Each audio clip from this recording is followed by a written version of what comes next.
no music.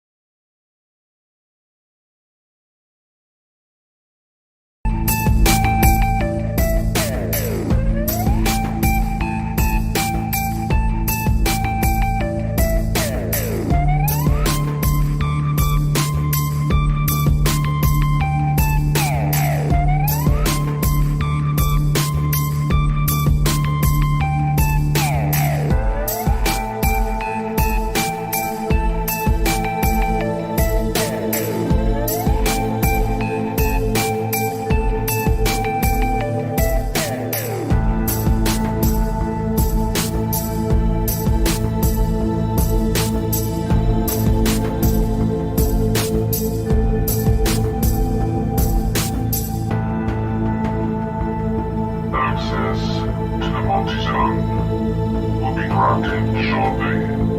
Please stand by.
Access to the Monte zone will be granted shortly.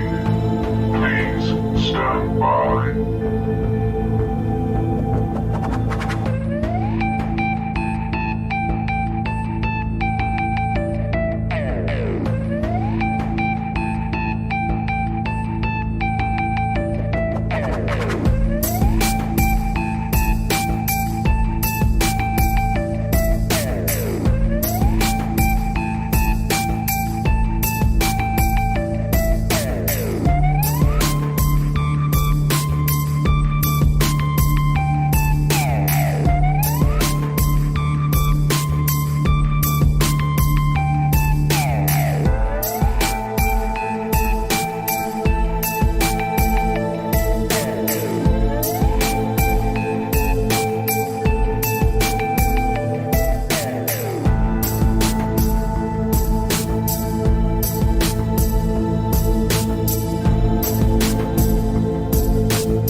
Good evening, everyone. It's Friday night. It's 8 o'clock, and it's the Monte Zone. Yay! Yay. Finally. Finally, we got it off the ground, G. We're finally here. We have landed. We have landed. Yes, after a few. Oh, on Mars. Yeah. After a few false starts, false missions, after a few aborted launches. Yeah, we made That'd it. be really typical of, very likened to NASA, really. So, Yeah, and well, it's a difficult thing exploring the galaxy. not to the insult solar system. anybody, if you work for NASA. It's difficult. That space travel, It's so tricky. Do you know what? It's like rocket science. That's what it's like. Oh my goodness. It is like rocket science. It's lucky you're a dad. I know. Because we That's can truly call it dad joke. my first dad joke of the evening. That's yeah. So yes, tonight we're going back to Mars. We had a Mars episode a little while ago, didn't we, G?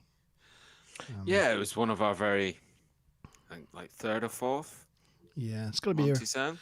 6 to 8 months ago now. So we thought it's time we went back to the subject. Yeah, and obviously since we aired that Monte zone, Perseverance rover landed. It's definitely before then. So, Yeah. and that's been there for a while. It's been there since February.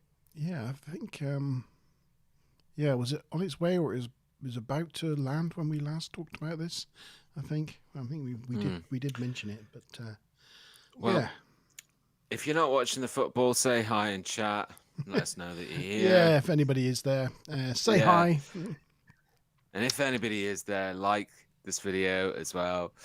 And if you haven't done so already, like subscribe and click that notification button. And don't miss a future episode of the Monte Zone. Yeah. Do you ever get it when you get like a bit of sleep in your eye and it just wants to go over your eye and so you can't hardly see anything? Yeah. Not as often as I get like randomly tearing eyes. That's what I've got at the moment. I've just got my eye just doesn't want to see, which is not ideal just as we start. But yeah, never mind. Usually means it's too dry. Is that what it is? It's yeah, got some dust in it or something, and it's trying to get it out. Throw some water over yourself. Yeah. Yeah. So I have come up with a few interesting photos to talk about this evening, and as the evening goes on, we might do a little bit of research and find a few other things. I forgot to say it. I did a G-Star as well on Mars as well. Oh, have you? Yeah, no, back along. Oh, back along. Just, yes, a little yes. while ago. Yes, yes, you did. Yeah. Yes. Yep. And so I just thought, just to start off with, before we get into the photos and debating what we're looking at and those sort of things, I thought maybe it might be a good idea to do a bit of scene setting and talk a little bit about the red planet itself. This is Mars education with Monte now. I have to admit, I did look most of this stuff up. Oh, hi, Maz. So don't think that I'm actually knowledgeable in any way. This is purely what I've read. And that's just purely Wikipedia. Purely Wikipedia. Yeah, well, that's actually NASA's websites, but yes. Well, yeah, probably a better source than Wikipedia to be on this subject. So, yeah. So one of the things. Evening, D-Bot. Oh, evening, D. Yes, good to see you. We haven't seen you for a little while. I hope you are well. Yeah. The first thing I read was, and I didn't realise, well, I might have done, but wasn't obvious to me, was Mars is the second smallest planet in the solar system. Next to Mercury, which is the smallest planet. So that was the first thing. I was like, wow, I didn't really consider that. Is that including Pluto? Because that's obviously in and out as a planet in terms of the scientific community. That's out as a planet. I don't think it'll ever be coming back in. Yeah, that doesn't include Pluto. What have they classified it now then, as a moon? No. Pluto's a dwarf planet. Oh, so so they're being like a little bit discriminate against. Well, it's the terminology just to help conversation about the objects that we're talking about. And planets, they have a almost equal spherical orbit on the plane of the solar system, and have cleared that orbit of other debris. No.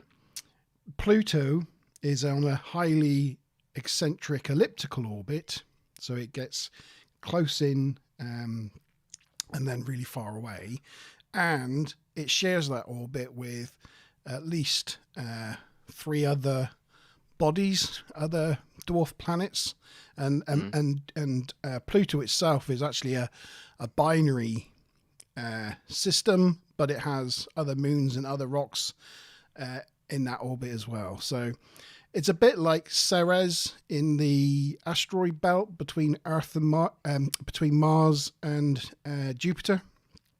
So there's a planet-looking thing in the asteroid belt called Ceres, which, to all intents and purposes, looks like a planet, but because it exists within the asteroid belt and it hasn't cleared its orbit of debris, it's classed as a dwarf planet and not an actual planet like Pluto.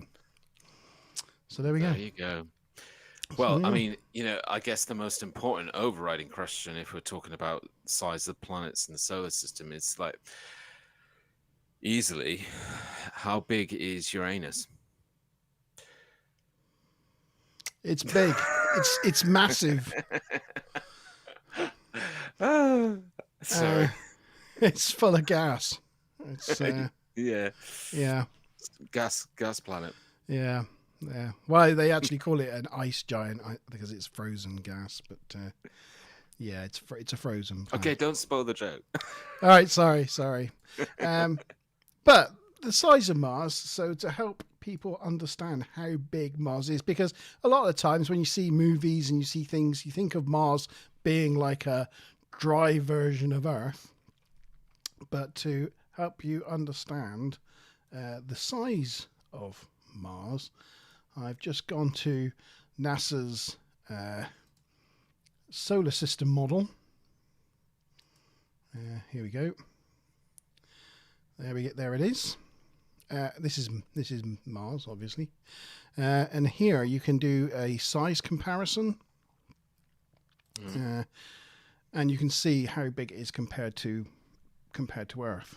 So it's about half the diameter of Earth. Mars is, so about from one side through the core to the other side, it's about half. That's quite an interesting thing to sort of, I don't know, come across or use that comparison, because before you'd show me that, if you'd asked me, I'd have been like, well, yeah, Mars is probably the same size as Earth. It's quite a big planet.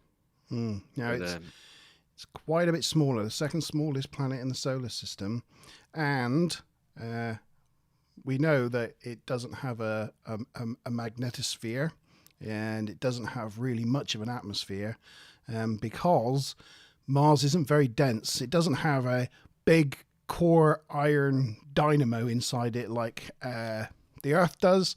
So it's actually only about 15% the mass of Earth.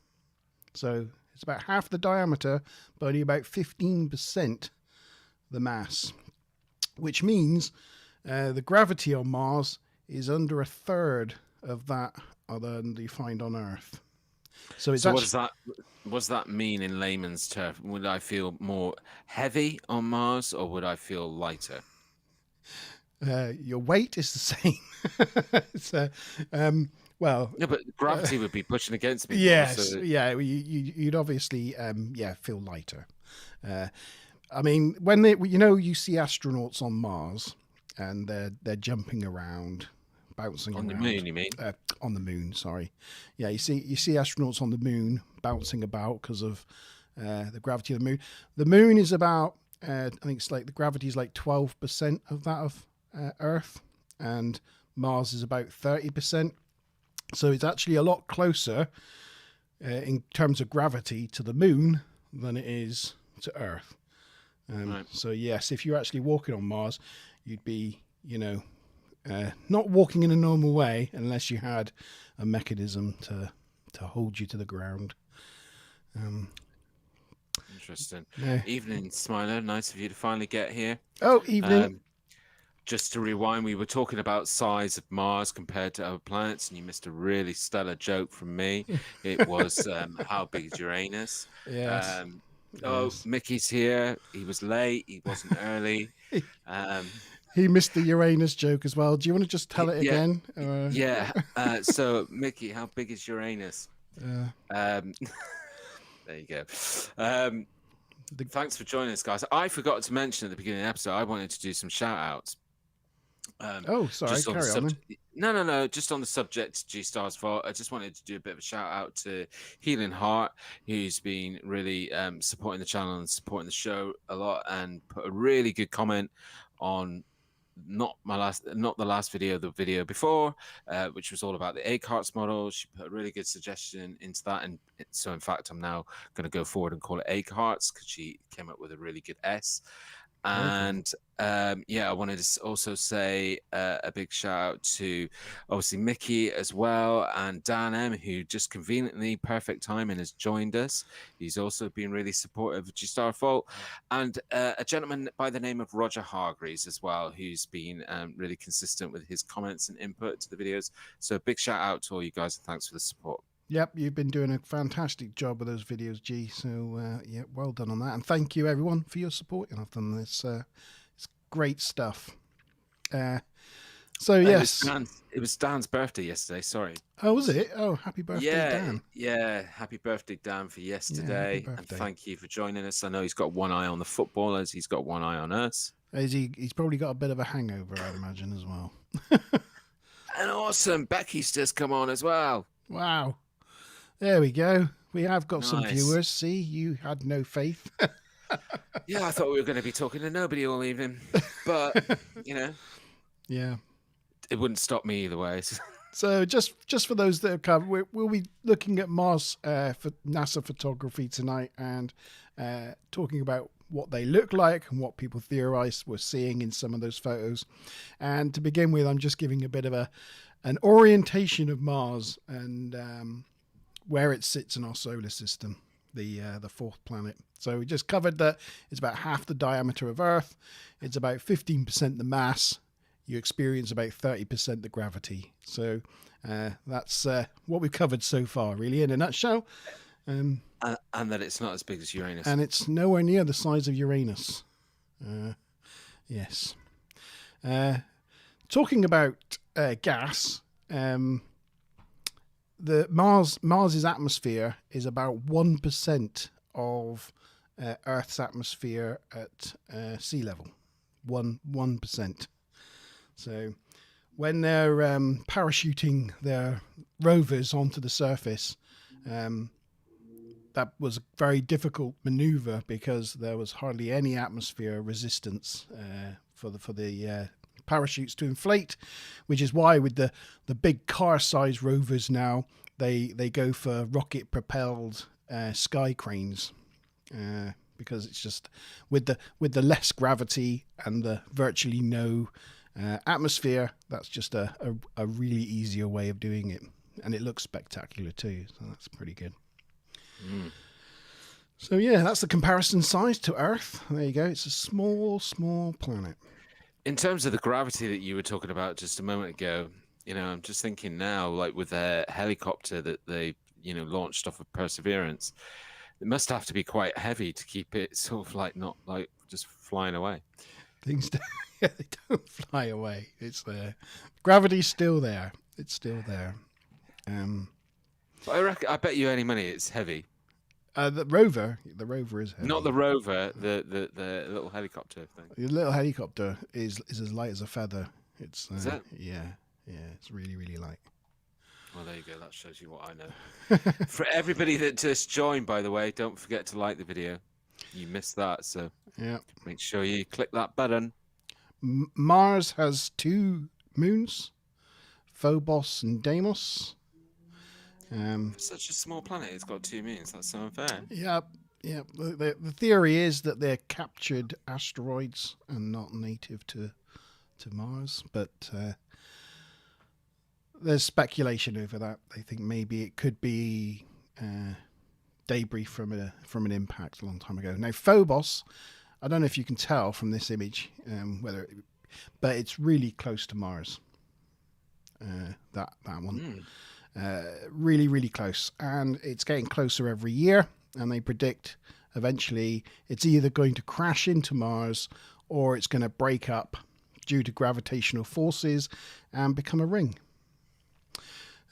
But they can see fractures throughout. There's fracture lines all over Phobos where it's starting to come apart. See, if they made that an episode in Star Trek, they could predict that it's going to do a slingshot around the planet and then disappear into the past. Yeah, that's right. Well, you got a slingshot around a star, but yeah. Deimos is a bit further out, but it's still quite close. They're both quite close to the planet. Yeah. So that was my basic orientation of Mars. It's very good.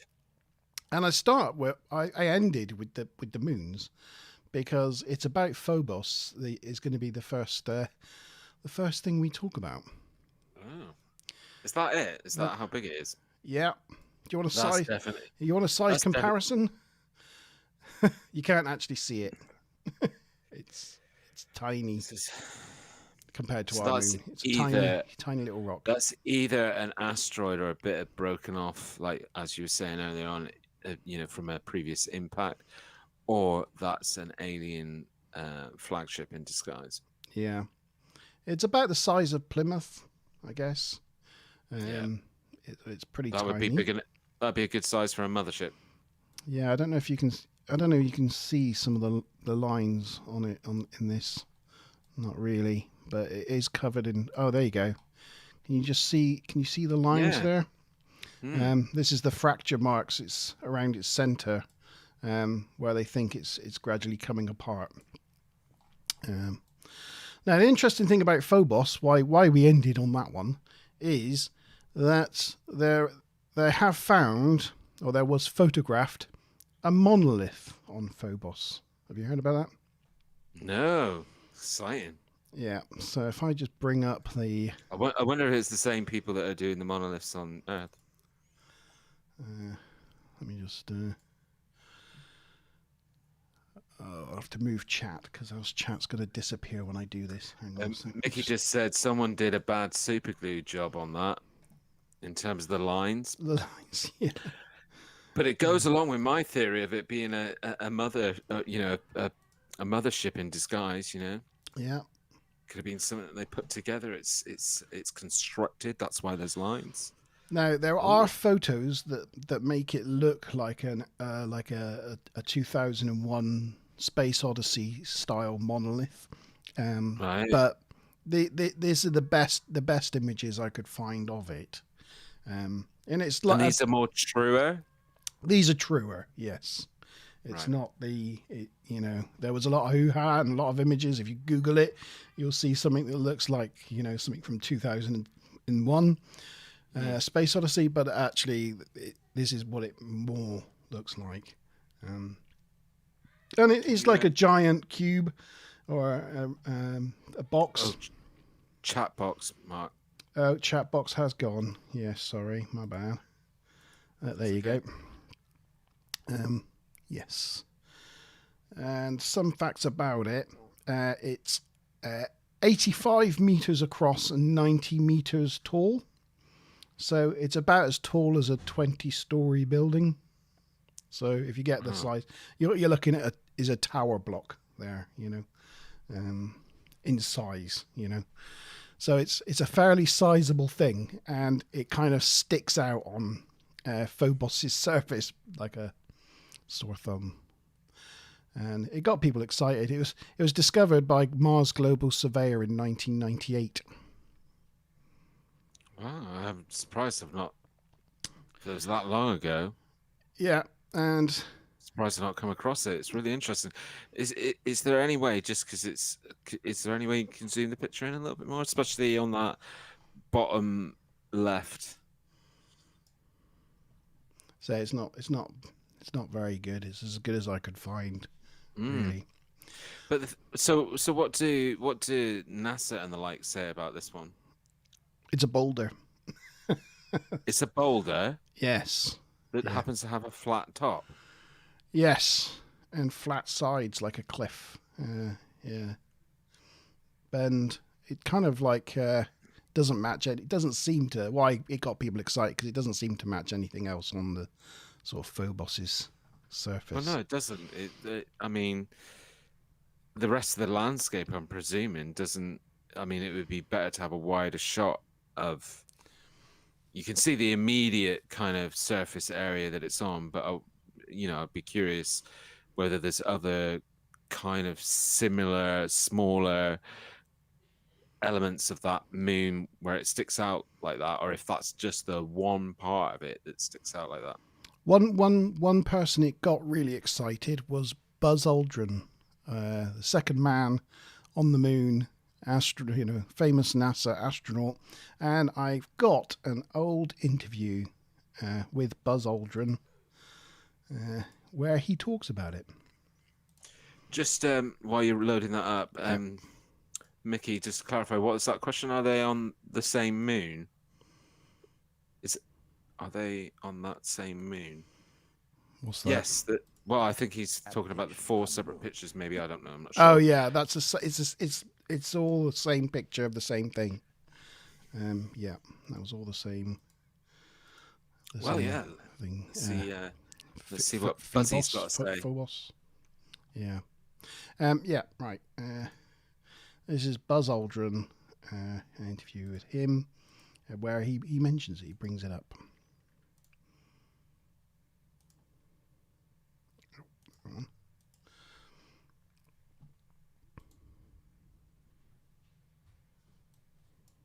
Habitation on the moon. There you go. We can visit other people with their habitation. We can keep track. If there's something very important to be developed from the moon, I'm not sure what it is right now. And I sure think we should identify what it is for America to make such gross expenditures again for human habitation on the moon. We can help. We can join with. Together, we can explore the moon and develop the moon. We should go boldly where man has not gone before. Fly by the comets, visit asteroids, visit the moon of Mars. There's a monolith there, a very unusual structure on this little potato-shaped object that goes around Mars once in 7 hours. When people find out about that, they're going to say, who put that there? Who put that there? Well, the universe put it there. If you choose, God put it there. Maybe. Anyway, there you go. So he's actually mentioned it. The monolith on Phobos. He's mentioned it. He's mentioned it a number of times in interviews. So when was that interview? That was a long time ago. I think that was in like about 2003. Right. It's about 4 years after it was photographed by. That would have been Mars. before we really geared up into the Mars. Get into Mars. So he was still really promoting that we needed to go to the moon more. Yeah. It was at a time when we weren't really exploring anything, and he's trying to push to make something happen. What I don't get, I know we're talking about Mars this evening, it's just something that's really, in the last few months really bothered me, is, a lot of people ask, like, why have we not gone back to the moon? Why don't we do that more regularly and people land on the moon? And, there's a really simple answer that comes from, the establishment, NASA and stuff, and that is because, they say there's nothing of any real value or interest or intrigue for them to spend that budget to go there or that sort of thing. But you would think, well, hold on a minute, if you want to try and get to Mars, and I know they cover this in the documentary that was on Netflix called Mars, where they kind of use the moon to sort of do a launch pad, so it's less of a journey, and the whole refueling thing, it's easier to set off from the moon. With that in mind, and I don't know if that's part of their 20-year plan or whatever it is, but you'd think if we wanted to do that, there'd be more value in going back there and more regularly. Yeah, and I think it's down to finance models. Back in the 60s and 70s, something like a third of the United States gross national product, it's all its money it has. A third of that went into NASA and the moonshots. They're not going to do that now or anywhere near that. For a scientific intrigue that it was a point of national pride, and they've done it. And now what they want is a sustainable model, a corporate model where big business want to go to the moon and mine it and offer services to the United States or other countries that are interested to have a platform to leap to Mars or anywhere else in the solar system, and have a model where it's not NASA doing it, but it's companies like SpaceX or Jeff Bezos's one, whatever it's called, and it's paid for through a commercial model, a private sector model. Yeah, I mean, I get that, but you'd think that they'd already be sort of doing that now in dual timeline with the rover stuff that they're doing to get a jump on it. Because I was watching, I don't know if you've seen 4 years, Gary. 4 years, they reckon. 4 years till what they get this set up on the moon or get to Mars? Get a person back on the moon. Yeah. Right. Yeah. So I was I don't know if you've seen it. I was watching Ben's latest video from the 401 files, and he just had this like thought in the middle of his video, where he was, trying to get the audience to get into their mind the concept, which always plays with his head, that right now there would be an 8-year-old child that's in school. Obviously not right now because it's 8 o'clock at night, but somewhere in the planet there's an 8-year-old in school, and that 8-year-old could be part of the human astronauts that are going to land on, if they keep to the timeline that they're hoping to keep to. One of those 8-year-olds could be the person stepping onto the Mars planet. Absolutely, really weird. Absolutely, yeah. I think it could be. It could happen. In our lifetimes when we're like 100. Whatever. It would get close to Just hope it does happen in our lifetime. Anyway, getting back to your monolith. The monolith. So what are your thoughts on it? I honestly, I don't know. It's I'm just trying to find. I closed it. Did I close it? Oh no, there it is. It is there. I'll just bring it back up on the screen just so we can. There you go. It's so strange. When you see photos of it, just the color of it and the shape of it and the size. I mean, it's 20 stories straight up. And when they say it's just a giant boulder or a cliff, it just doesn't look like anything else. It's one of these things where I just wish I had all the time in the world on my hands, because I'd love to sort of see from those more official backgrounds like NASA and stuff like that, where they give these explanations like, oh, it's a boulder. Like, where's their, geological, scientific reasoning for that? And I'm sure there might be examples out there, but it would take such an exhaustive amount of time to go and find it, digest it. But, when you think about natural form in geology, you don't get bits of rock that, like you say, jet up like 20 stories high when nothing else on that planet, moon, or whatever it is, that would explain why that is there. And it just, it's weird. We've also got this one. So this is my second thing for the evening. Come here. Is this still on the moon? No, this is on Mars this time. So this is actually on Mars itself. So this is, I think was it taken? This one was also taken by Mars Global Surveyor.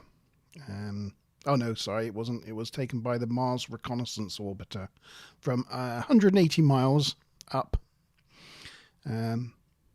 This thing's a bit smaller. It's only about 3 stories high. It's about the size of a townhouse. But it equally looks odd. It's like a giant cube on the surface of Mars.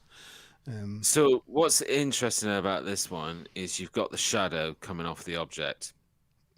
So that's good, because from a sort of pareidolia point of view, it means that it's not your necessarily your eyes playing a trick and seeing an object that's not there because it's got a shadow, unless somebody was playing around with it CGI. But if this is coming from, like you say, one of the Mars orbiters, then Yeah. who's going to add CGI to it? So what is their explanation for this one? Because I always find these so entertaining because there's so many different ones. It's also a boulder. Right. Yeah.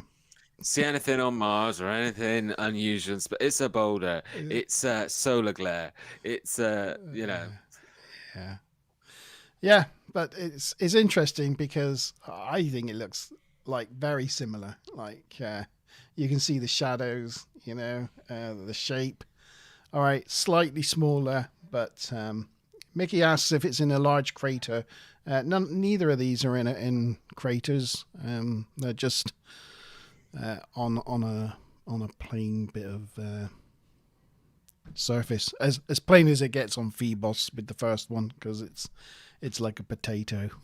It's just sort of like maybe guessing at what Mickey's thinking there, because I that first one that you were sharing with us, the monolith, yeah. I was thinking, okay, because you do have to try and like look for logical explanation. So I was thinking maybe it was like another bit of asteroid impacted one. with it, knocked a load of rock away, but it's too precise and you'd have to like knock it. And when you started talking about how big it is, it's like, well, how did that collision knock away everything that was around it and just leave that one bit there? Then you have to sort of go logically, that doesn't sound like it's plausible and possible.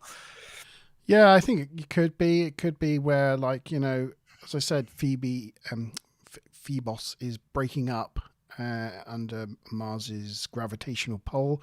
Maybe it's done that in the past, and as it's cracked up and bits of rocks broken off, it's created that kind of square geometric shape, and then it's resettled, and one of those bits is sticking up from the.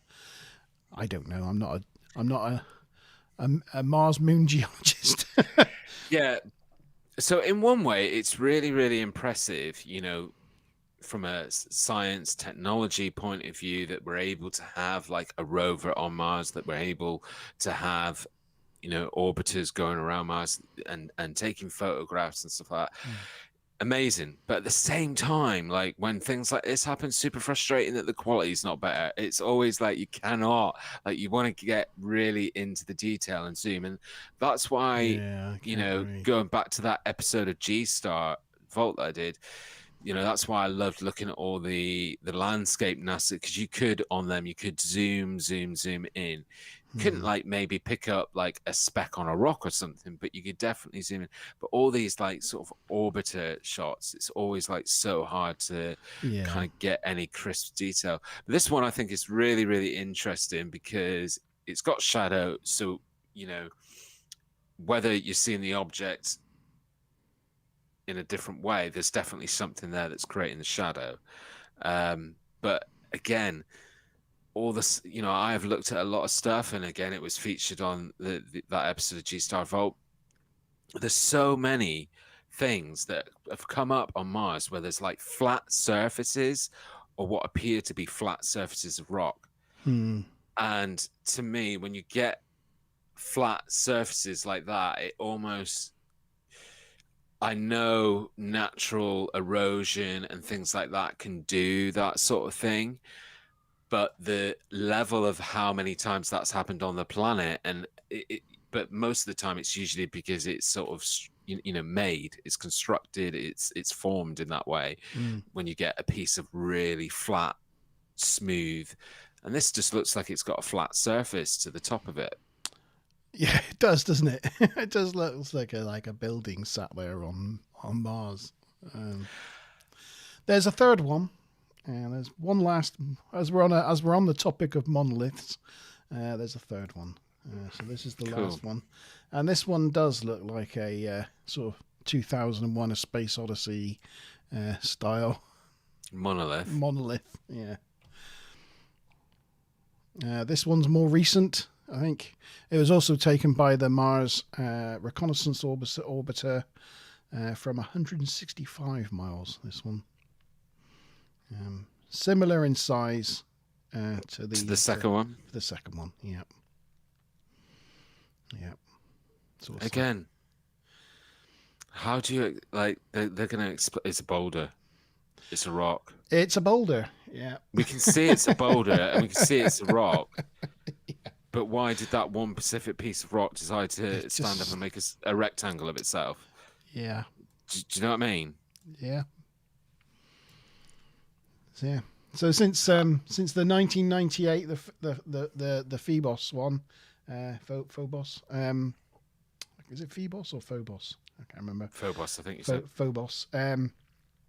Yeah, that's the they found more, others that look very similar.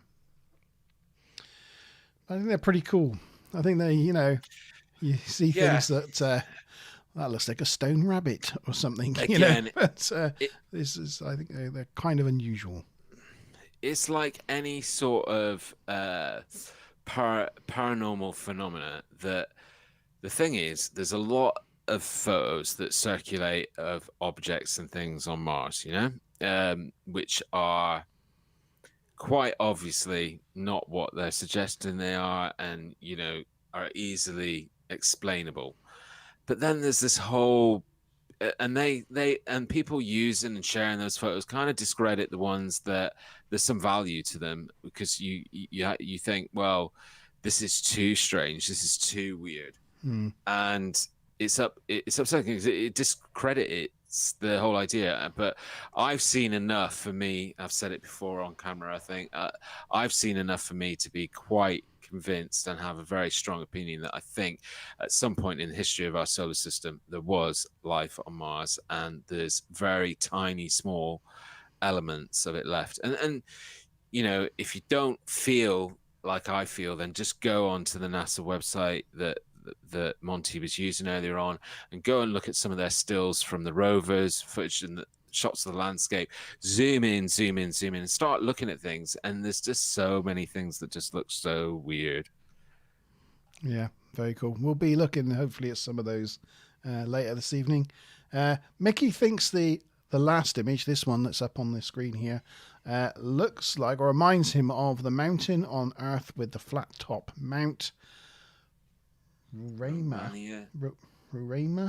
in Venezuela. Well, let's have a look then, shall we? Yeah. Let's have a look. Nope, not that one.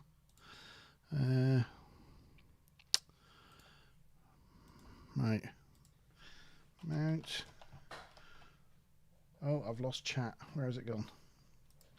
I've got too many. This is why I need another. Too many jobs to do. That's why I need another monitor. Roraima.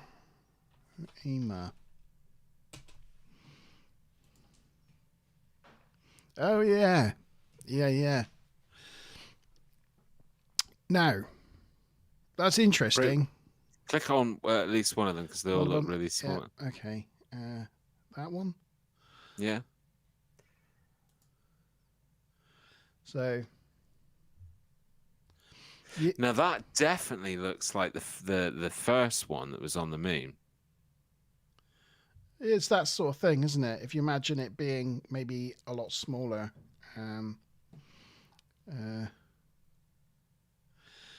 The only thing I would say about that is that looks like that because that will be probably sedimentary rock that the surrounding countryside has been weathered away, and that's why you're left with this protrusion. But on both Phobos and Mars, we don't have any weathering, so it shouldn't really create this kind of thing. Yeah, because there's different processes at work, you know. Yeah, I'm glad you brought that up because there is, there are obviously lots of different conditions that would have, either impact or not impact the geology in the way that we would think it is. But very similar to Monumental Valley as well. If you just Google Monumental Valley, Yeah. Monument. Monumental. It's, Oh, is it Monument? It's Monument. Monument Valley. Monument Valley. Yeah. Yeah. So it's these types Well, of it things. is monumental. I've been there. It is monumental, yes. Yeah. But it does look like these type of things, doesn't it? But again, this is, old. I mean, if you look at this, you can see the layers in these rocks here. You see all the little lines in them? That's because this is sedimentary rock. So this is all was the bottom of an ocean, millions of years ago. And that land through tectonic plates has come up into a desert environment eventually. And floods and rivers and general weathering of the planet has worn giant chunks of it away, and you're left with these massive standing things. Now, we don't get the sedimentary rock like that on Mars because if it did have water, it didn't have it for as long as Earth did. We do see some sedimentary rocks, so they do exist. Not on Phobos though, and we don't really get weathering. Yeah, I just wonder though if you take like that shot of Monument Valley, say take the center one there that you can see in the middle of the imagine something happens in the next few years that wipes all life out of the planet, and then fast forward 200,000 years, maybe that one thing got left behind, and could it look like, because the planet would in 200,000 years time with no life on it would look completely different and have probably different conditions and stuff. Could it it's just interesting now that where I was saying before, like it's not possible in natural erosion and it could be. I think Mickey is onto something. I think however, I mean, if you look at that image, if you take out the grasslands and the trees, bushes, I mean, that could be an image straight out of Mars, couldn't it? Mm-hmm. Yeah. Look at it.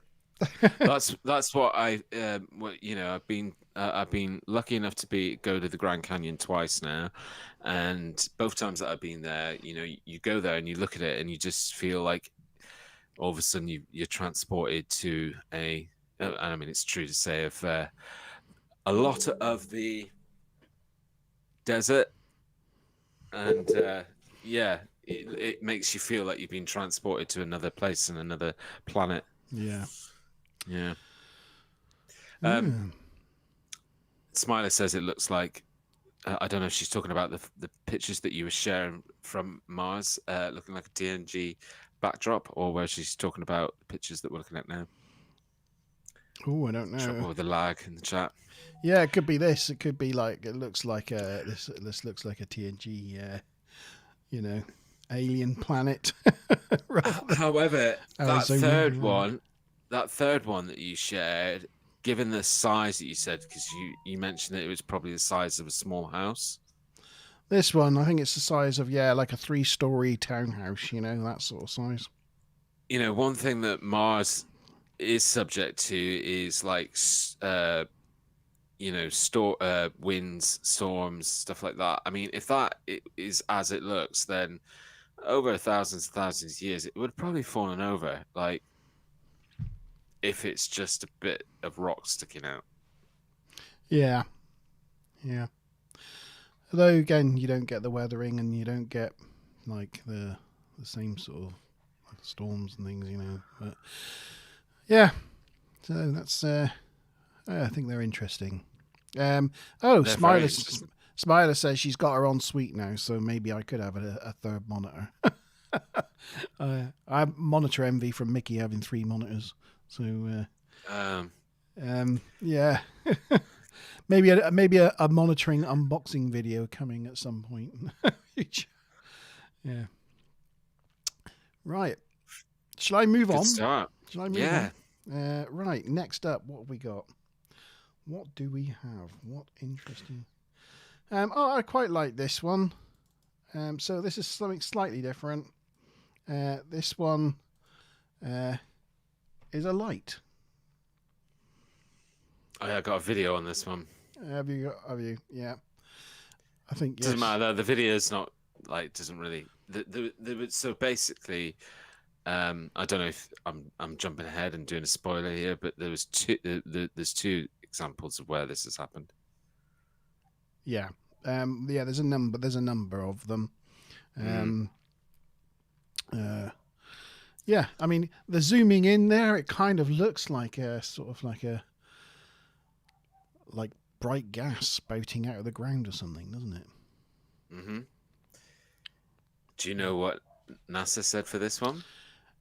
They said it's a cosmic ray, I think. Yeah, yes. Cosmic ray. What is that? Why is it on the surface of the planet of Mars and it's not all over the surface? Yeah. Oh. Again, it's I just read. It's Sorry. I just read Mickey's comment for the last one. The oblong thing sticking out of the ground. He thinks maybe it could be related to the alien probe. I can't now say this word. Aumumu. No, he's talking about the thing that visited the solar thing system. that passed through the solar system. Oumuamua. Oumuamua. That's it. Thank you. You've helped me with a word. I know. Shocking. Oumuamua. Yeah, maybe it could be. Yes. A probe. Yeah, it's crash landed into the planet. Yeah. So, yeah, you're right. To me, it looks like some sort of gas that's venting from the surface of the planet.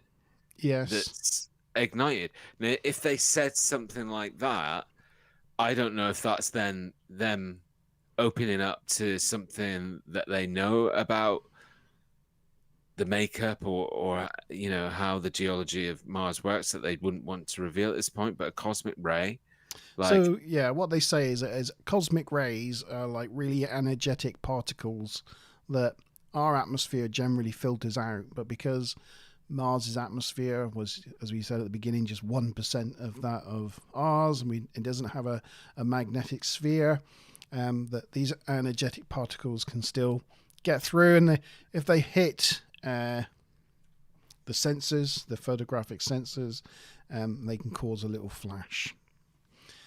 So that's what they say it is.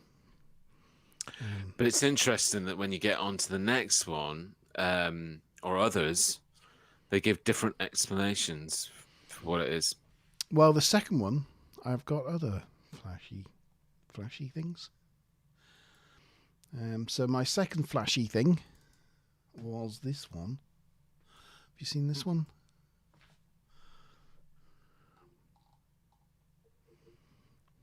Yeah, that's the one that they say is the sun glinting off a rock.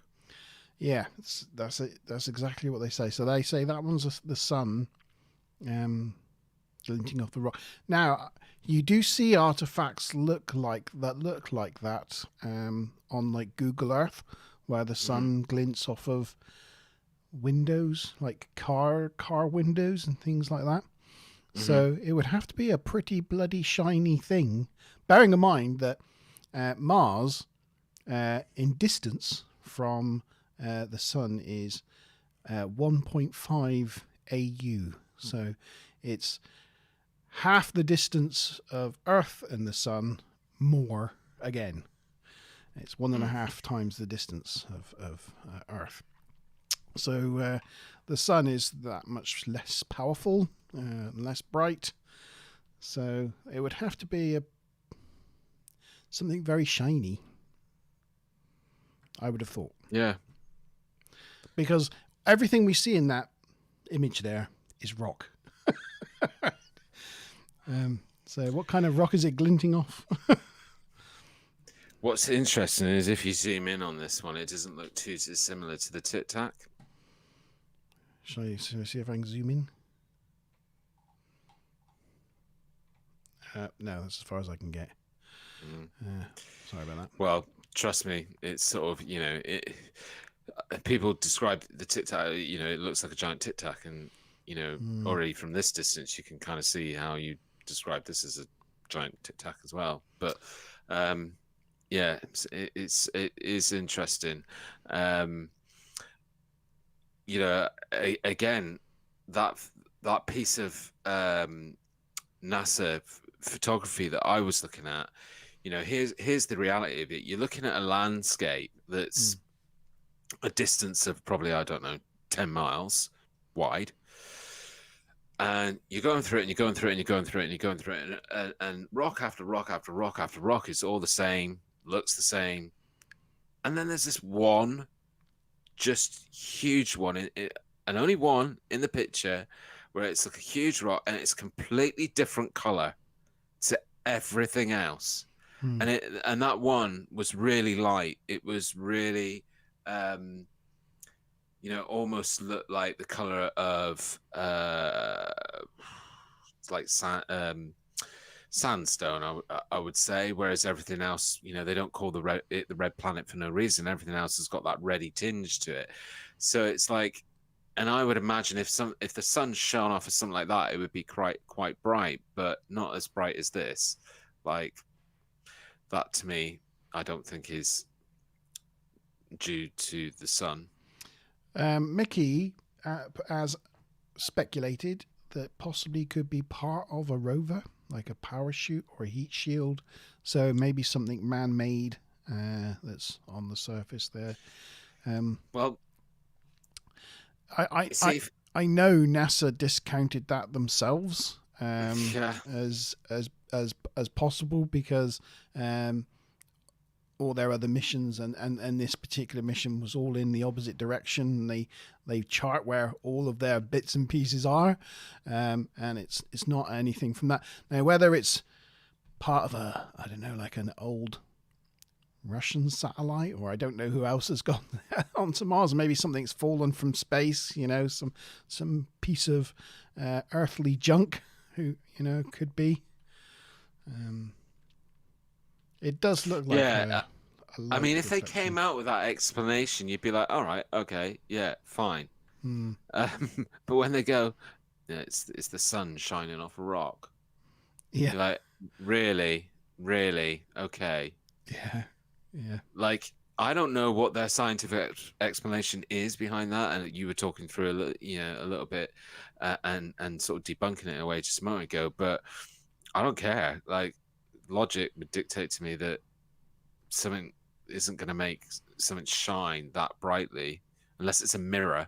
I think it is. I think it is a piece of NASA debris, or something like that. I think it is a reflection, something very shiny, and I think it's probably something we put there, and NASA don't want to admit that they're littering Mars with crap, so they've just gone, it's a rock. It's not us. Yeah. We're not making a mess. And, because they know people will be wagging their fingers at them about, cleaning the planet up and, Why? We're not bothered about our own. So. I know. But I've got a feeling that could be what it is. Well, that's your thoughts. Yeah.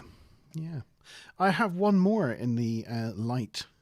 Shiny light. Oh, this might be interesting because I might not have seen this one. I'm definitely familiar with the last two that you shared.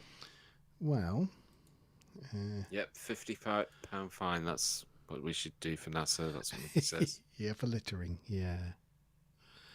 Was it this one? The mysterious white orb. Right. Yeah. Here we go. This is from Paranormal Crucible. And this is an animation put together from a number of NASA photos. It has got a narration of like a robotic voice, but I'm going to just play it in silent.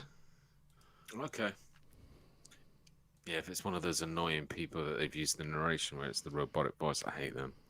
Yeah, it's like a synthesized, like Apple voice or something. And here we are doing it. It's one of those. Yeah. Oh, yeah, turn it down. Yeah. So here we go from Paranormal Crucible.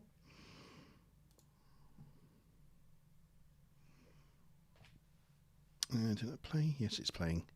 So yeah, you'll see the animation. There we go. So there's a number of them, and the light seems to move about backwards and forwards, come closer, go away. In this, you can see it. Look, and So what's the source of these pictures? Are these from Rover as well? yeah, these are all from Curiosity or Curiosity, I think. Yeah, these are from Curiosity, and the explanation on this one is Glowworm? a Glowworm? firefly. No. Yeah. Oh, chat's gone. There we go. I'll just leave that running for a minute. I'll have to probably put it. Can you put it onto auto repeat? No, I don't know. I don't know how to do that. I'll just pause it. There you go. See, it seems to have movement there. So NASA's explanation for this one is dead pixel on the camera. And That moves about. well, they're saying that It moved about because the camera was moving about. yes, Well, we all know that the camera on the rovers moves super slow. yes, and also if it was for the main camera, we'd always see it, but we don't ever see a dead pixel that obvious on. You know, because a lot of the main photos are made up of mosaics and things, aren't they? But we've never seen a dead pixel. But I mean, you know, it could be, but that's their explanation of it. Shall I play it again while you're chatting? Please do. There you go. But I found it and thought, well, it's quite a good. It's another example of a Mars rover picking up what looks like a light source, you know. Well, you know, the reality is that we've taken our technology to a planet that we've never been to before, you know, except in the last sort of window of 10 years with the rovers. We've put technology down on that planet to take pictures. So, of course, we're going to come across some things that we've never seen before, or, you know, will present things that need explanation. Because it's a completely different environment and a different planet. But a lot of the time, and you can probably sense the frustration in me this evening, is that a lot of their conclusions of what these things are, they're just so basic. That's why I either need to get myself into gear to looking deeper into their explanation, and if that is available for people to view and divulge, or there isn't, and it's just somebody just trying to blow over it. Yeah. I think, you know, what have we had so far this evening? We've had boulder, rock, light shining off a boulder, and a dead pixel. Well, I've got a. Hold on. Before I do that, let me just do something a moment. I've got a picture to share, which is about. This was pretty recent. It came up. I think it came up a few months ago, or maybe in the last 12 months. Anyway, let me. I'm just trying to think where I put it.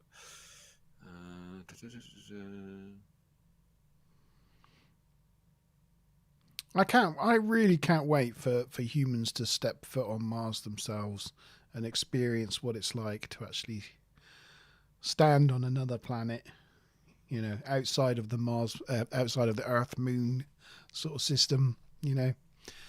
Yeah. And actually look at the terrain for themselves with like proper human eyes.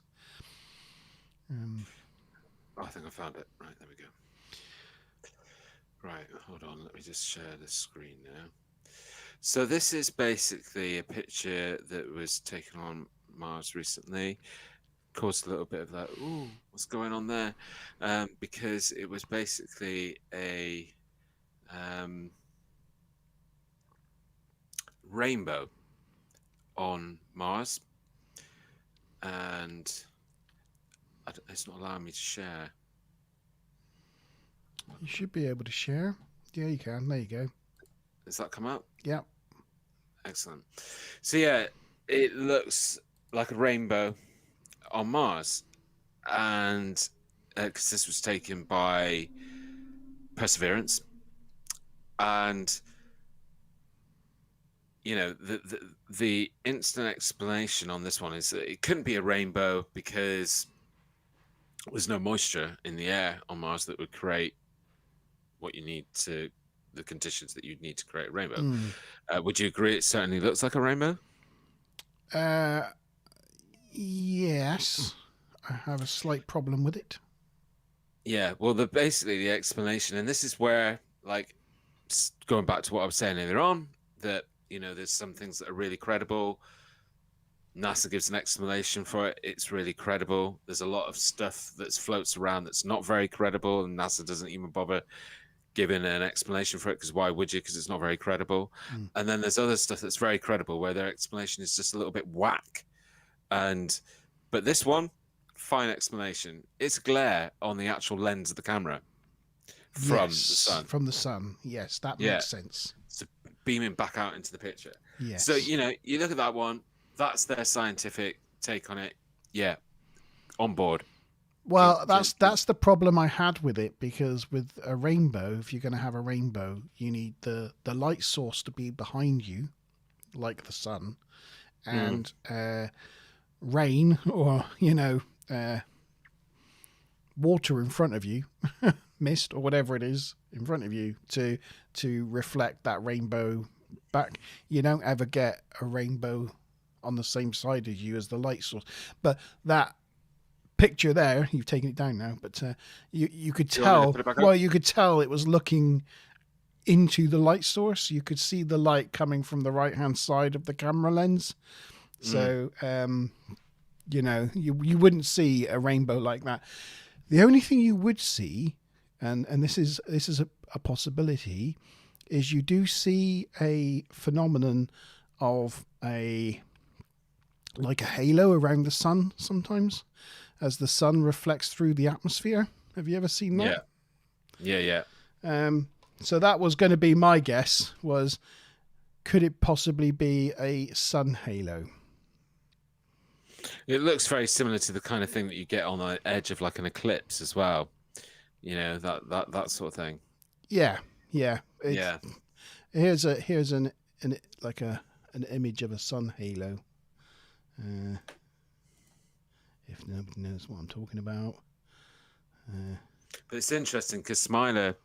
So Smiler that's said, that sort of thing. Like if you took like that top corner quarter of the image there, could it, it could have been a little bit like that. And even though the Mars atmosphere is really thin, sun halos like this are caused through dust particles in the upper atmosphere. So Mickey was partly right, because he said a dusty rainbow. Apparently the chat box has gone as well. Oh, chat's gone. Sorry. Yes. That's probably where I was sharing. Sorry. Yeah. Probably booted it off. I'm going to keep doing that tonight. I'm moving windows all over the place. Smiler said about, does that mean water? So it's funny because I'm just imagining the person that was sat in NASA control center when those images, because there's a lag of how the information gets sent back to Mars, and somebody's probably sitting there monitoring things as they're coming through on the feed, and then somebody's like, "Oh my God, guys, there's a rainbow on Mars!" But it's funny. It's funny that you mentioned that, because straight away a lot of the conspiracy theorists will go, yes, it's because of water, and NASA are trying to hide the fact to us that there's like more to Mars and there's water in the atmosphere and blah blah blah, and it's more habitable than they're making out to be, and that's. But I just wanted to use that because for me, it's like that whole um, open-minded skeptic thing is that I want people to understand that you can look at stuff and you can see it in a certain way, and then there could be an official explanation, whether that's from a scientist or an astronomer or NASA, and you can go, yeah, that makes sense. And then there's other stuff, and they say it, and it just doesn't make sense. And so for me, it's I wanted to use that as an example that it's not like these people like me that are just looking at everything going, yeah, that's the, oh my god, that's that. It needs to be viable. Yeah. Well, yeah. I mean, the thing is, and if you go on to NASA's website and you do your own looking at the planet and studying those pictures, that's when you start to get, like, for me, I truly started to get a feel then. Yeah, because it's a great thing to do. Because of the combination of lack of pressure, again, the 1% of our atmosphere pressure, and the coldness. Water on Mars can only exist as a. I think I'm right in saying this. I'd have to actually look it up, but it can only exist as a solid, as ice on the surface, or subterranean, or gas. And carbon dioxide's the same thing. It can't exist as a liquid in that lack of pressure. It just automatically goes from water. As soon as the sun comes on it and it starts to melt, it automatically vaporizes into gas. So it's a really good that we've come to this question of water, right? Because one of the things now, I'm probably not the most thorough on absorbing the information around this, like the official information. But I know what the mission statement of the rovers are, and like Perseverance, and it's to find microbial life, certainly Perseverance, evidence of microbial life, and a lot of them have always been to find whether there's presence of things like water for the possible, landing on Mars and being able to sustain and survive that. And there's been lots of conjecture and lots of things where they've kind of talked about they found, or what's the word that I'm looking for? I probably wouldn't say it right if I could remember it. Like they've had theories of where these pockets of water are, or where it shows that there's elements of it. But it always sounds like they're trying to keep it under some sort of cloak of no, it's not there, or whatever. We're going back to that picture where you were saying like it looked like gas straight out. I mean, maybe that's a really good example that there is some sort of gas, fluid, water underneath the surface, and again, that's why they're saying, oh, it's a solar glare, because they don't want to say, well, it's vapor coming out from the crust of the planet, because it's probably over a I don't know. They already know that there's more methane in the atmosphere than they expected, because methane doesn't exist. It's not like a stable compound. It doesn't exist for very long. It breaks down into other things and kind of evaporates, sort of thing.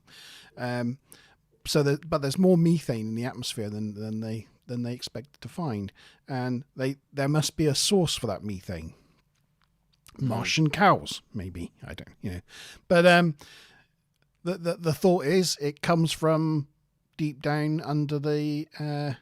It doesn't have live volcanoes anymore. We don't see any eruptions on Mars, not that we know of. All the volcanoes look dead. Oh, I forgot to talk about volcanoes.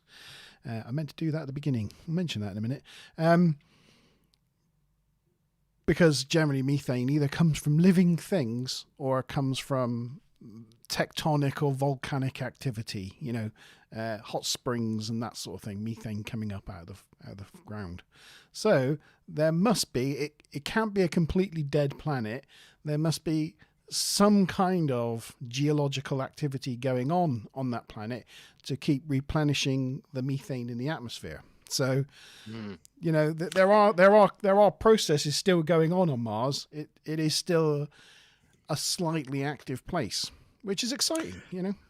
Yeah. I just want to go to chat just a minute because Dan was saying that even though it's just a glare, it's still a great picture, and it was. That's the other reason why I wanted to bring it, because I just thought it looked like a really fantastic picture as well, really awesome.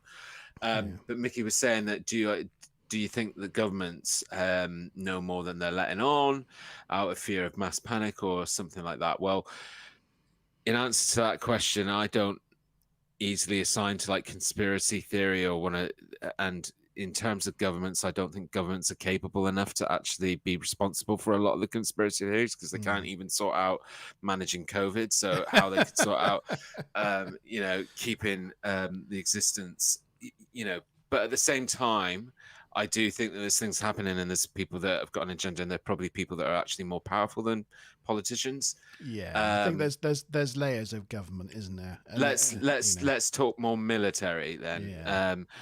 But this is why I was raising the question, because I am genuinely, I don't have an opinion on this. I'm confused.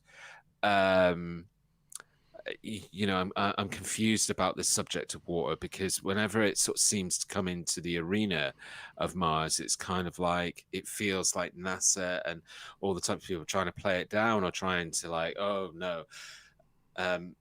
Yet I don't see what would be the harm in you know, but I don't know if you've noticed that as well. Like I was genuinely looking for an opinion of like what you think. Well, I wonder if I can just bring up that NASA. I got rid of the solar system model that I had up earlier, because I can show you something. Is this it? Oh, yeah, here you go. Bear with me. Sorry, I'm just going back to Mars and the. There That's we go. fine.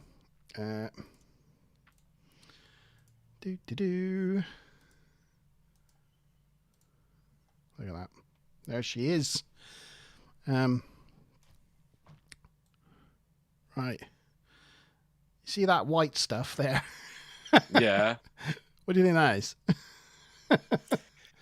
Well, I was just going to mention that I don't know, again, if this is like my brain playing tricks on me, but I'm pretty sure in the news recently there was something that came up about Mars, and that it led to evidence that there had been volcanoes on Mars in the past, and that was what they were using to explain what they were seeing. But yeah, I don't know what this is, to be honest with you. It's ice. That's a polar cap. Oh. So, you know, is there water on Mars? Yeah, there you can see in the North Pole, the polar cap, you can see the ice sheets of Mars. Yeah. Maz has jumped back in. She was there with you, and she was like, "It's a polar ice cap." Ah, there you go. Yeah, that's what it is. So there's no controversy over whether there's water ice on Mars. It's covered in it in the North Pole, not on the South Pole. Well, it's in well, this is the South Pole area. It's currently like Mars is like us. It's inclined in the same. It has the same inclination as Earth, and has almost the same wobble. So it has exactly the same winter and summer seasons, although it's a lot longer, as we do. And currently, Mars' northern hemisphere is in its summer, which is why the North Polar ice cap is currently in the sun. So it would be melting right now if this was a live picture. But yeah, so that's what happens is there's a whole process on Mars. I don't know it in particularly very well, but you know, during the nighttime, ice molecules in the air condensate on the floor, and then when the sun comes up in the equator region, that ice instantly turns to a gas, and because the northern region of the planet is lower than the southern region. The southern region is the highlands, and the northern region is the lowlands. What happens is when all that gas, that moisture in the air, goes upwards, it travels downhill effectively to the northern of the region of the planet, and then settles back down on the ground. And when it settles down in the polar area, which never really sees any sun, so it doesn't ever dissipate, it's built up over like millions of years to thick ice sheets. So there you go. That's why we have a polar ice cap in the north and not one in the south. But yeah, so there's lots of ice there, and if they wanted to go there, we'd probably be setting up a base camp in reach of this ice, because they've been eating it for rocket fuel and things like that. Yeah, I was, aware that was the case, but it's just still, there's this sort of, I don't know, it's just kind of weird, the whole, and I think that what a lot of people are afraid of is that if they talk too much about that water element, it then presents more questions about the obvious sustainability of some sort of life of some sort. Yeah. And that's very scientific, though, in terms of their search for microbial, like, it's not like they're looking for little green men, and they're looking for, like, bacteria or, something like that. Mickey, you're thinking of Pluto as I think it's frozen carbon dioxide on the planet Pluto that's in the shape of a heart. Just bringing that one up there. I don't know if you can see that.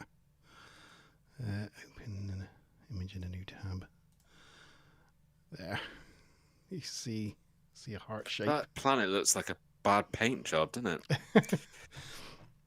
When you sort of like got a really badly painted wall. Yeah, it's got really starting to run. Yeah, it's really interesting, Pluto, because it's got like yellow areas, white areas, this really red, dusty areas, and this is, I think, on one side. I think it's to do with its neighboring Charon.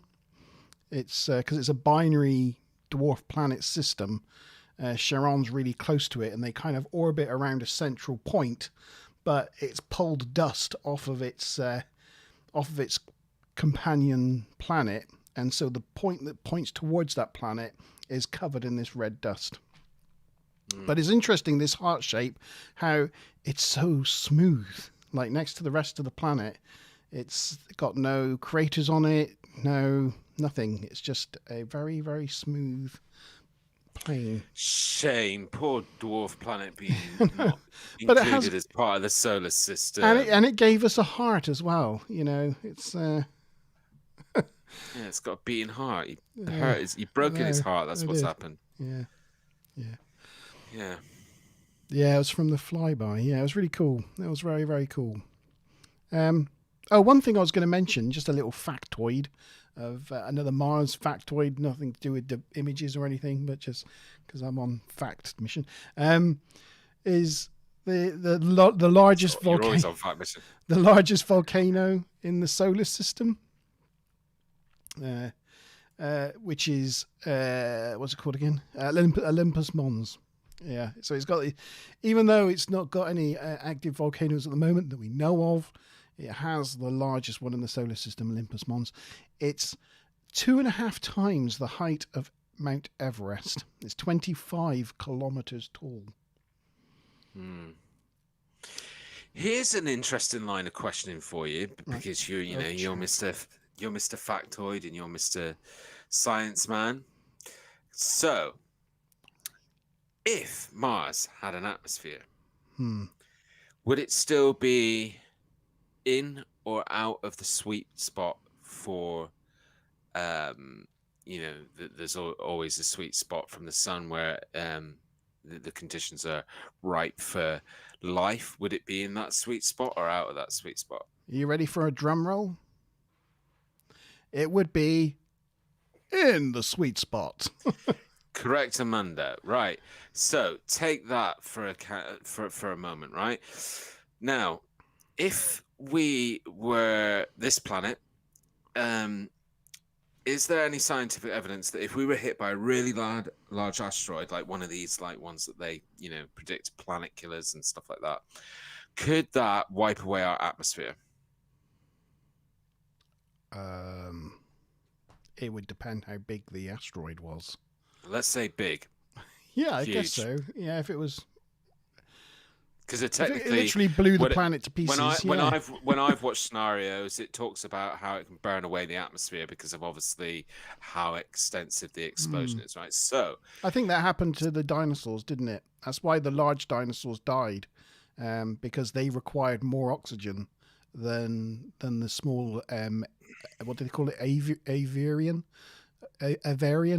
dinosaurs, the feathered ones, because they had already hollow bones and that, because the feathered dinosaurs, they required a lot less oxygen. So when the atmosphere was destroyed, all of the big creatures, land creatures, died, and that's what wiped them all out. So just going back to what I was saying, that line of thought, right? So we've just summarized that Mars is in the solar system sweet spot for containing life if it had an atmosphere, and that if it was hit by an asteroid 85 million years ago, could have killed off its atmosphere. So this is why there's some of these sort of scientific facts that make me think, well, why does it seem so unlikely that there could have been life there millions and millions and millions of years ago? Could have been, but the big problem Mars has is its density.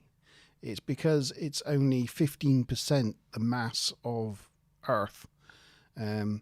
It's really light, so it didn't have a magnetic sphere protecting it from the sun's solar radiation. So the sun has literally stripped the atmosphere from it, because it doesn't have that shield that we have. But would that have been the same situation 85 million years ago? Yes, probably, because this is not a process that just happens. It happens. 85 million years is a long time. I know, but the planets have been around for 4 billion years. 85 million years ago, planet terms is like last 20%. week. 4 billion? Oh no, not 4 billion. Yes, no. My maths was totally wrong there. More like 0.2%. Yeah. So that's relatively quite recently. So I still think that the facts are on Mars' side. But that's the problem we have with Mars, is that it doesn't have that shield. That's the big problem with it. And when I say life, I don't mean life that looked like us, or it could have been completely different. So could have adapted to the conditions that you're talking about. Yeah. Anyway, yep. So should we get on with another photo? Why the hell not? Why the hell not? This is sort of one of my last photos, and then I've got a little sort of sideways segment, but I quite liked it. Yeah, well, Mickey, you're kind of right, because there is in Hollywood movies, so I don't know if it's just in Hollywood movies or in reality.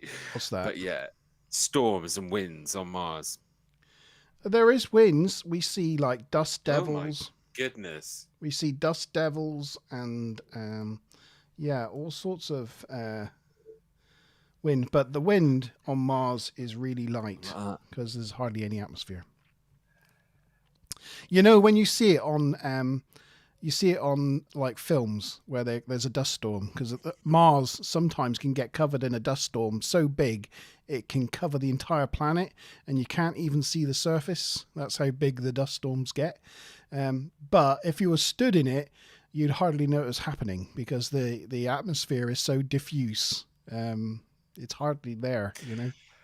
Oh, if everybody wants to have a bit of fun, there is. I can try and. What I'll do is I'll try and find it again after we go, maybe tomorrow, and I'll put it in the description for this video. So if you want to check it out and have a bit of fun yourself, you can do.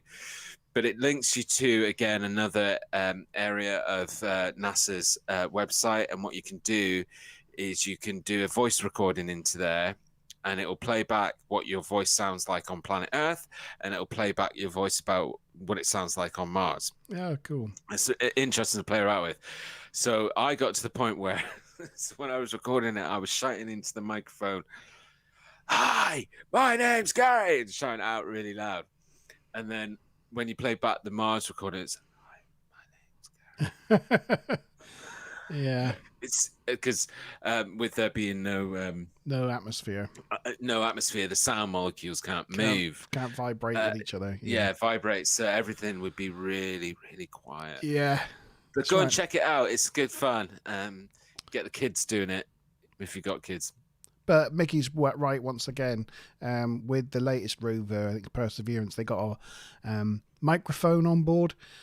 So we've actually listened to what it's like for the Mars rover on the surface, and it kind of sounded like, you know, it's like, you know, yeah. But we heard the wind on Mars, which is pretty cool. I was excited. Yeah. So here we have a. I'm not sure what rover this is from actually. I'm going to guess at Curiosity. Yeah, it could have been Curiosity. But here we have the head of Barack Obama. But it's like you were saying, you know, you look around these massive images after a while, and you can make out all sorts of weird and wonderful things.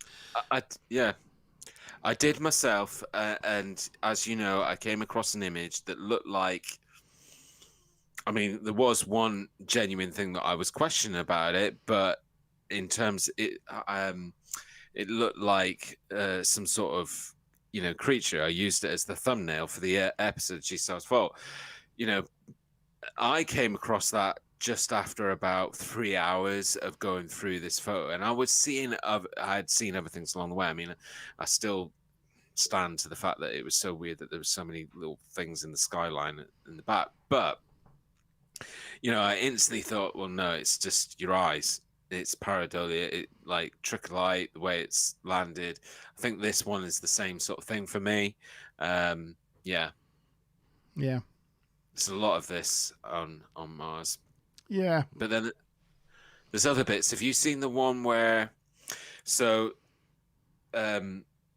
you know, it would have sat in really well with your pictures that you were showing from the orbiter, but there was one picture from orbiter where it looks like right angles, like an outline to, you know, what could, if you were to look at a ruin on Earth and take an aerial picture of it, kind of look like that, and there are right angles to it. Yeah. So that sort of thing's like, you know, really, really hard to just explain away. But yeah, you can go through the photos and you'll find stuff like this all over the shop. Yeah. And you can find it yourself, and your eyes will instantly just play that trick on you. Yeah. Mickey thinks it looks like Julius Caesar, but it does look like a statue sticking out of the ground, doesn't it? It does look like somebody with their head buried in the sand.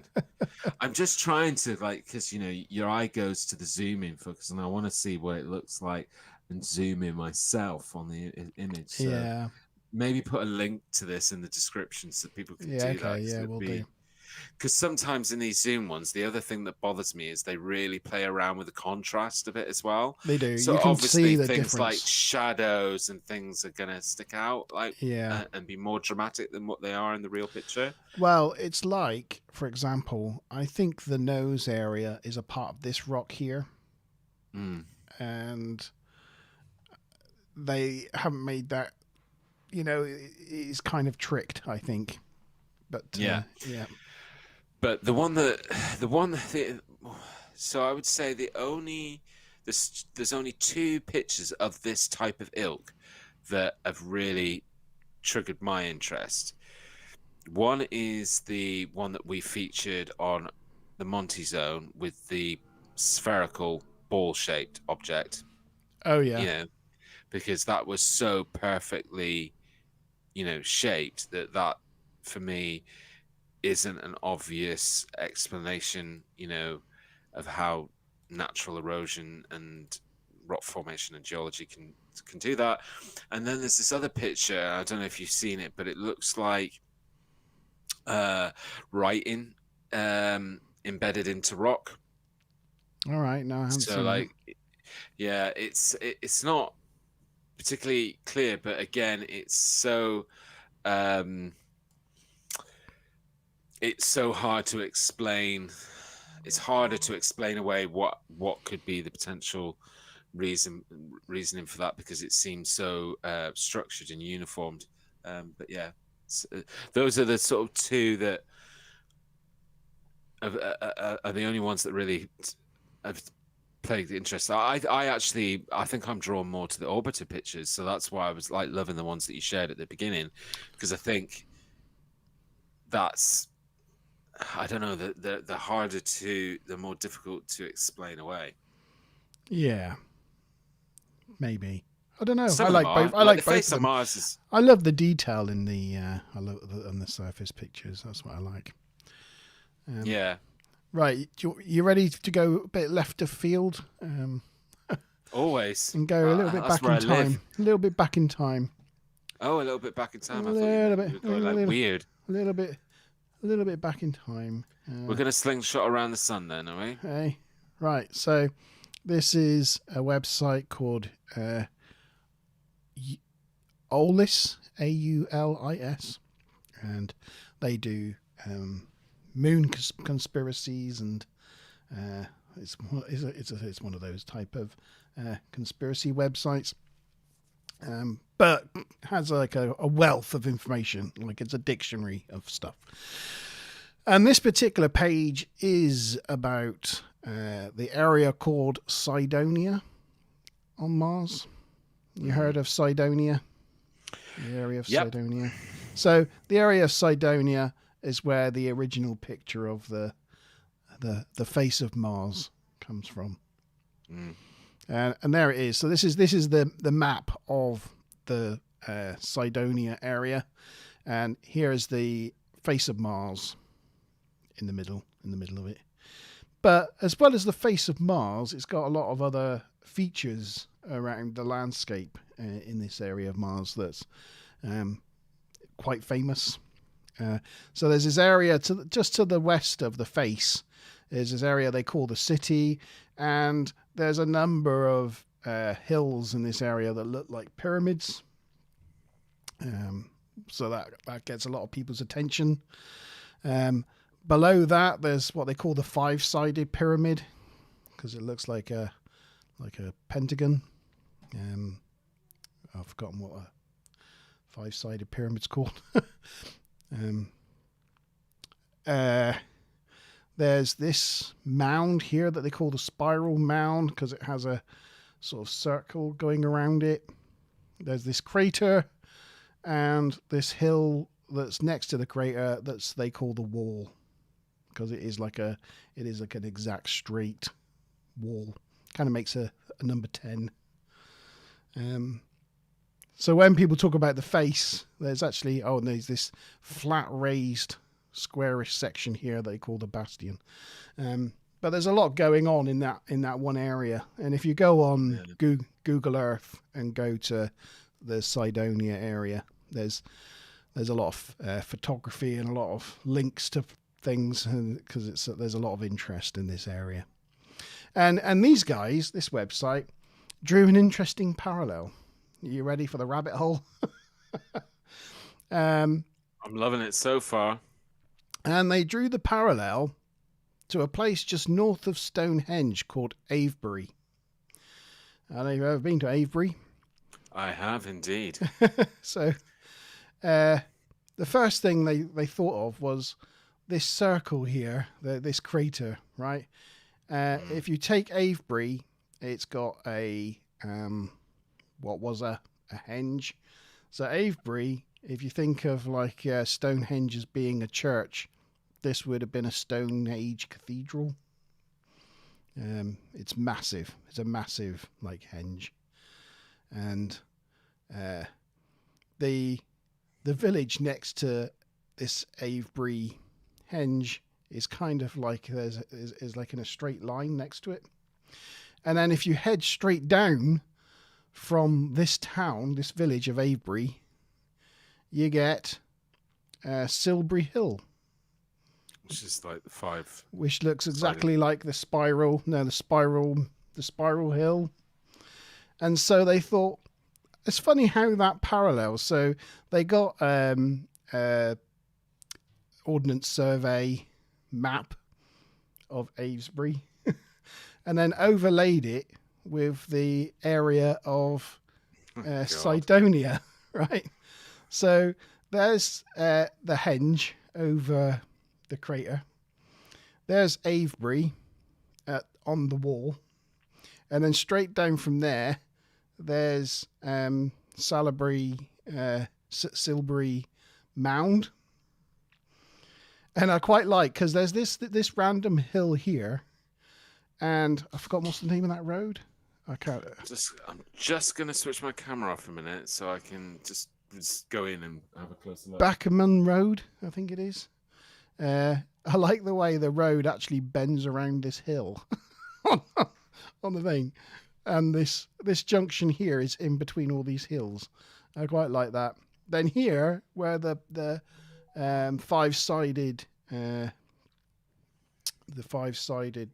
pyramid is, that's actually a 5-sided field. And then where this city is over here, there's actually a famous hillside and a sort of famous monument. But yeah, I just thought it was quite interesting. I wondered what that hillside was and that monument, because they don't mention it in this article. So I actually went onto Google Maps to have a look. So I'll just share Google Maps.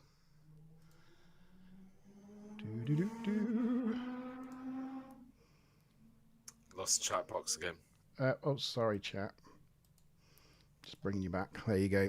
Apologies. So here we are. There's Avebury Henge.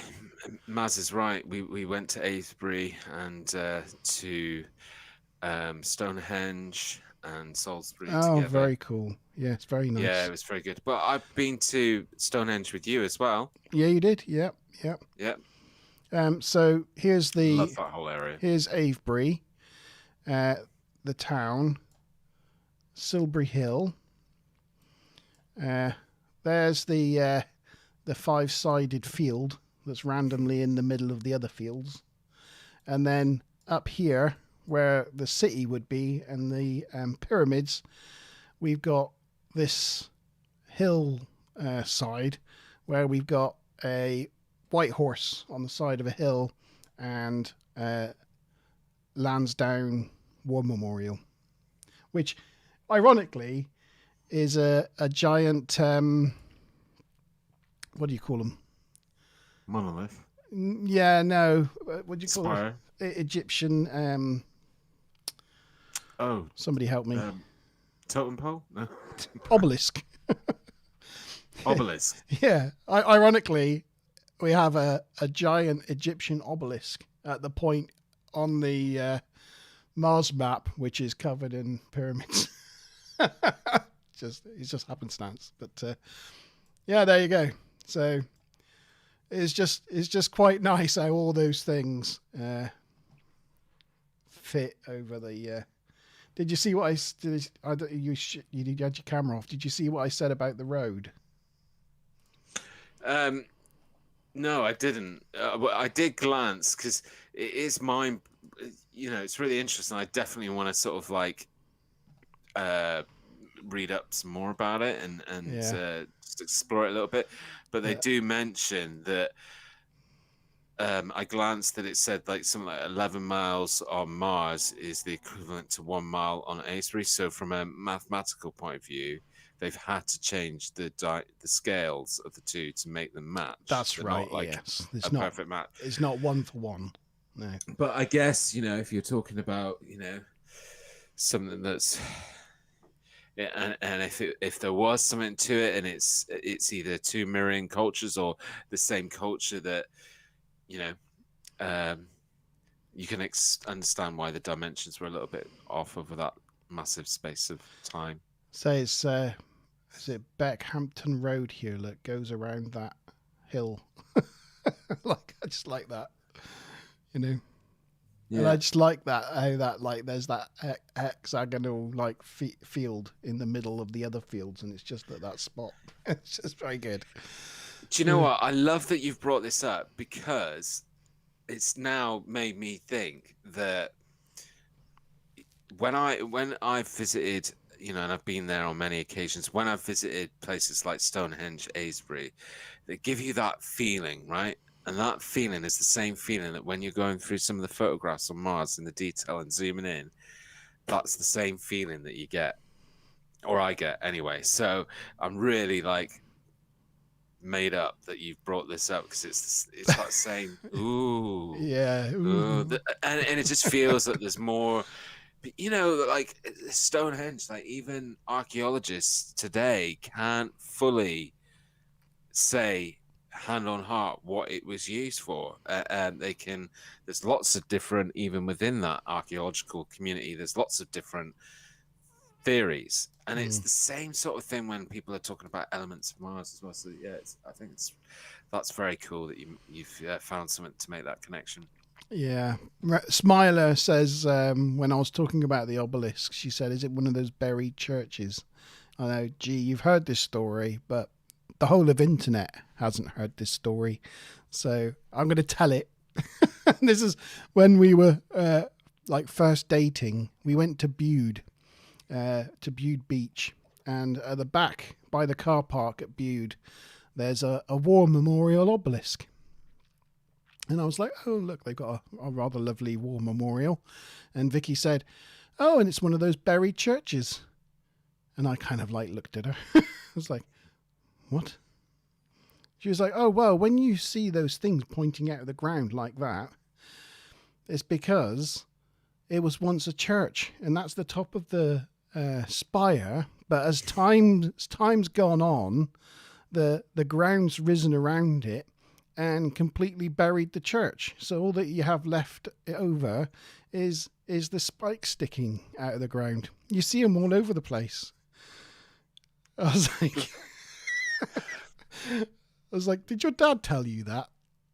She was like, yes. Yeah. Oh, that's funny. Yeah. It was really funny. Very cute. Yeah. Yeah, Dad's sense of humor is brilliant.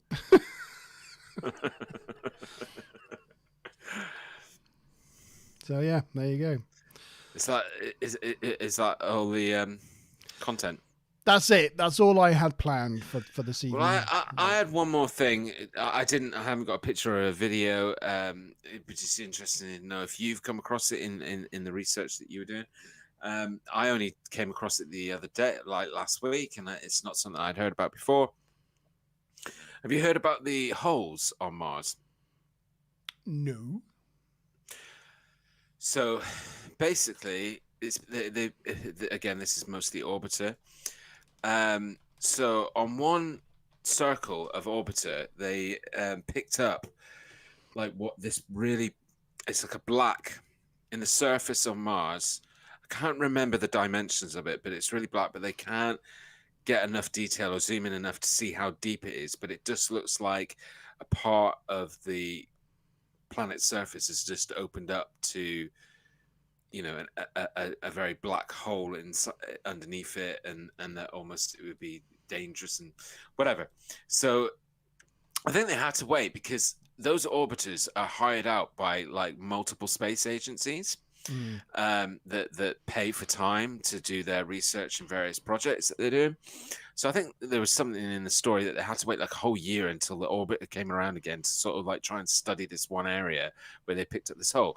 And since then, they found more holes in other areas of Mars' surface. But as I said, they can't get the clarity or the camera enough to get in and get a sense of how deep these are. But they've certainly determined that it's not an optical illusion. It's not something that you're seeing incorrectly. They do think that it's genuinely like areas where the ground has collapsed or whatever has formed it. It could be meteor impact. But yeah, I just thought it was really interesting. Now, what's really interesting as well is that I only picked that up like about a week ago, and then I think it was today or yesterday I saw a picture where a similar thing's being found here on Earth, where it was this article talking about this hole that's I think it was in Mexico. I'm not too sure. I didn't go into the article, just glanced over it, but very interesting that it was like so it's not something that's really like ooh, but it's just maybe there's a geological explanation for why these things happen. Yeah, Mickey says possible sinkhole. This is the only image I could find relating to it, but it is a giant hole. Do you know where on Earth you find them quite often? South America? Well, yes, Mexico, but in particular, it's around the edge of meteor impacts. So the impact that killed off the dinosaurs at, I can't remember the name of the place. Someone help me out in chat. I can't. Anyway, I will bring it up. Venezuela? Hey, no, it's Mexico. It's Right. Google Earth time. Here we go. I'll show you the sinkholes in question, and it's why Mexico has some of the biggest Yucatan, the Yucatan Peninsula in Mexico. So that's Is that where yucca plants come from? Yes. This is the impact that did away with the dinosaurs around the edge. Chicxulub, yeah, that's the word I couldn't pronounce, Mickey. Chicxulub, is it? Crater. Yeah, in Yucatan. Now, if you go in, right, let's just share that screen. Look at me sharing screens galore this evening, aren't I? Oh, this is where Smiler will say chat. Chat's gone. Chat. Something about when you share a screen, the chat drops out. Yeah. There we go. So just to give you a sense of where we are, here's the Earth, the United States, Mexico. If you go to Mexico, you see this bit that sort of sticks up into the Gulf of Mexico. That's the Yucatan Peninsula. And at this sort of northwestern corner of the Yucatan Peninsula, about here off the coast, is where the asteroid that killed off the dinosaurs hit. And the crater has been worn away by weather, but it comes out and it comes all the way around here. So this is the crater impact of the Yucatan impact. Now, if you go and look around the outside of the crater, generally, you can find holes in the ground. And that's exactly what they look like on Mars. You can generally see a row of them, and they go all the way around the edge of the Yucatan impact crater. And it's where there's such a seismic event of change of tectonic plates or crust movement, that it creates voids, and then over time bits collapse, and you end up with holes in the ground. And it's also why this area of Mexico has some of the deepest holes in the ground and the biggest caves in the world. But there's literally hundreds of them everywhere you look around the edge of this crater. Well, yeah, they're starting to find quite a few on Mars, and being that again, it's not got an atmosphere to burn off a lot of cosmic objects that are heading its way. It would be make common sense that Mars would have the same issue as well. And probably you would think more, because as I say, they haven't got an atmosphere to burn off the smaller ones. Yeah, but that's interesting though.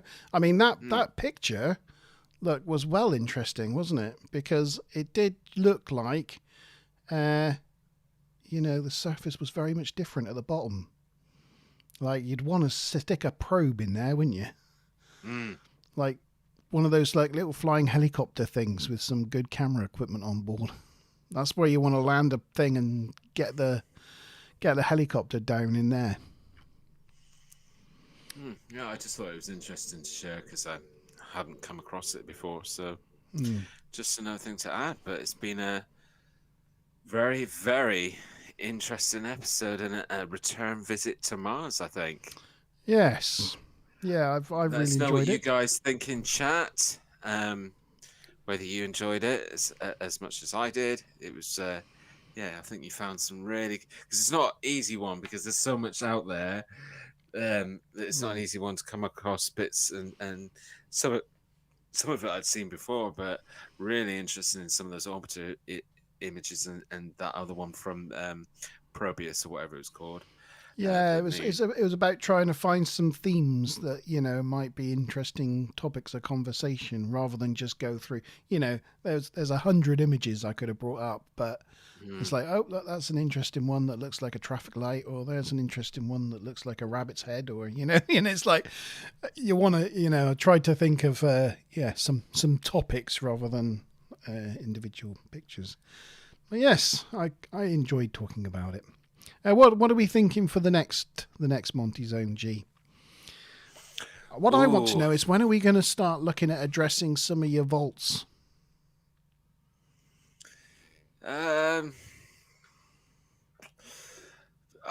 Well, I would say let me get about 8 under the belt. Okay, so right, and a few more yet. We're on episode 8 next time. Right. Okay. Can you believe that? Episode 8. I know, it's crazy, isn't it? I think 8 or maybe 7. Sorry, I'm second guessing myself now. But I've started numbering them all anyway, so I can keep records. So, I'm still going to try and do a vault this weekend, because I'm really, really eager to share this video that I've come across. But with me having to prepare to go away training for work all next week, I don't know if I'll have time to do that. So if I don't get it pushed out this weekend, I will definitely get it out next weekend, so before we do the next Monte Zone. But that one will be going back to it has to, because it's so on fire at the moment, the UFO subject, and all the stuff that's in the news and whatever. But it's not related to that. It's something that's come from quite a strange source, really. Yeah, well, we've had both. Last Friday, we had the US government report on the unidentified aerial phenomenon UAP report. So going through that and discussing that would be a good thing to do next, possibly. Interestingly, from our point of view, well, it's a crap newspaper, but Plymouth Live had an article on its front page this morning about UFO sightings in Devon. They run those every now and again. But it was timely, as we had this tonight. But I thought, oh, well, maybe we could cover some of that as well as talking about the UAP paper. So I don't know if you want to do that next. I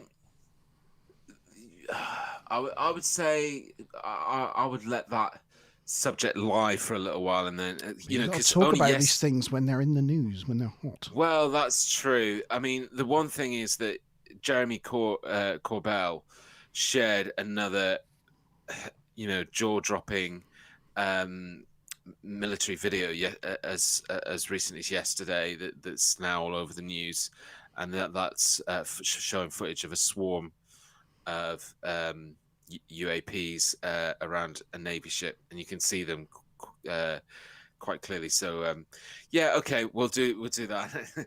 We'll do that because by that time everybody's going to be talking about it. So if we don't talk about it now, it's going to be too old school. Yeah, we've got to talk about it, time. haven't we? We've got to talk about it. I think after that, then what we'll do is we'll get into the secret episodes where I'll bring the one after that. I'll bring some content that you know nothing, that you don't know what I'm going to bring, and then you do the same to me the next time. We discuss that. Yeah. Yeah. So don't tell each other what the subject matter is going to be. Yeah. Just find out on the night. Cool. Yeah, I like that. That sounds good. Yeah. Cool. Okay. I just want to take this moment before we guys slipping off. Say thank you guys for joining us. Hope you've found it interesting. Hope you might have learned some stuff in typical Monte style. He's brought some really great science and facts to us. And I've definitely learned some new stuff tonight. So I hope you did as well. Enjoyed the show. And please make sure that before you check out, you've liked this video and subscribe. And we'll see you again next time. Cheers.